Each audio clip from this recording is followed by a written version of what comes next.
اللہ کا گھر ہے، اللہ اس میں بس جاتا ہے۔ تو بڑی بڑی محنتیں کرنی پڑتی ہیں اس کے لیے، تو ہم نے تو اس چیز کو معمولی لیا ہے۔ ہاں، ذکر کو تو ہم نے بالکل آخری درجے میں رکھا ہوا ہے، موقع ملا تو کر لیا، نہیں ملا تو چھوڑ دیا، چھوڑنے پر کوئی غم بھی نہیں اور اس کے اوپر کوئی فکر بھی نہیں۔ حالانکہ کتنا اہم ہے یہ ذکر، ہائے ہائے، دل کی دنیا برباد ہو گئی۔ جو اللہ کا گھر تھا اسی کو گندا کر کے بیٹھے، جس میں اللہ کو آنا تھا اسی کے اندر بغض، کینہ، عداوت اسی دل کے اندر میں موجود ہے۔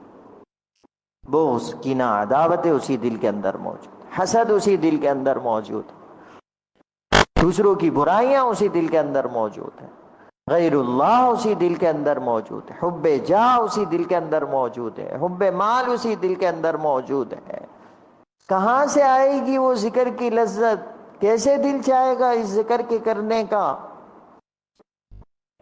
ذکر کی اہمیت کوئی نہیں پہچانا، پھر دل کی دنیا برباد ہوتی ہے، پھر اطمینان دل سے رخصت ہوتا ہے، انجانے سے خوف در پہ ہوتے ہیں، دل کے اندر ساری نعمتیں موجود ہوتی ہیں، انجانا سا خوف ہوتا ہے، ساری نعمتیں موجود ہوتی ہیں پھر بھی بیمار ہوتا ہے، ساری طبیعت ٹھیک ہوتی ہے، ٹیسٹ سارے کے سارے درست ہوتے ہیں، لیکن پھر بھی زندگی میں مزہ اور چین آرام نہیں ہوتا۔ کیوں؟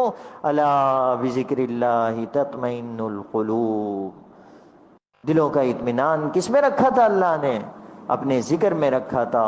اس ذکر کے لیے تو میرے پاس ٹائم ہی نہیں ہے، ٹائم ہی نہیں۔ انفرادی بھی گناہوں میں میں مبتلا ہو گیا، اجتماعی طور پر بھی میں گناہوں میں مبتلا ہو گیا۔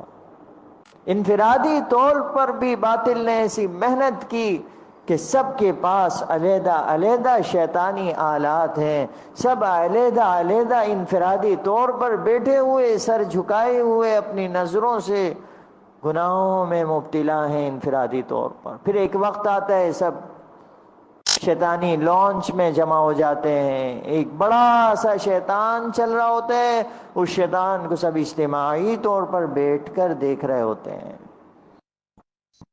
یہ مسلمانوں کا کردار ہوا کرتا تھا، کیا یہ ایمان والوں کی یہ حالت ہوا کرتی ہے؟ جیسی آج میرے گھر کی ہو گئی ہے، ہمارے گھروں کی ہو گئی ہے، معاشرے کی ہو گئی ہے۔ کہاں چلے گئے، کدھر چلے گئے؟ میچ تو کریں ذرا اپنی زندگی کو۔ پہلے انفرادی طور پر قرآن کی تلاوت ہوا کرتی تھی، پہلے انفرادی طور پر بیٹھ کر اللہ کا ذکر ہوا کرتا تھا، پہلے گردن جھکا کر، جو آج گردن جھکا کر موبائل ہم دیکھ رہے ہوتے ہیں، شیطانی آلات میں شیطانی چیزیں دیکھ رہے ہوتے ہیں، یہ گردن جھکا کر اپنی زندگی کے بارے میں آدمی مراقبہ کر رہا ہوتا تھا کہ میں مر جاؤں گا تو میرا کیا ہوگا؟ قبر میں جب مجھ سے پوچھا جائے گا من ربک ما دینک من نبیک، کیا جواب دوں گا میں؟ گردن جھکا کے یہ سوچ رہا ہوتا تھا۔ ایسا لگتا ہے باطل کو ہماری یہ ادائیں پسند نہیں آئیں، انہوں نے کہا ان کی گردن تو جھکی رہے گی لیکن حق سے پھرا دیں گے ہم۔ حق سے پھرا دی انہوں نے ہماری گردنوں کو۔ پہلے گردن مراقبے میں اللہ کی یاد میں جھکتی تھی، اب شیطان کی یاد میں جھکی ہوئی ہے، شیطان کی یاد میں جھکی ہوئی ہے۔ جن کی دنیا اجڑ گئی، تباہ اور برباد ہو گئی،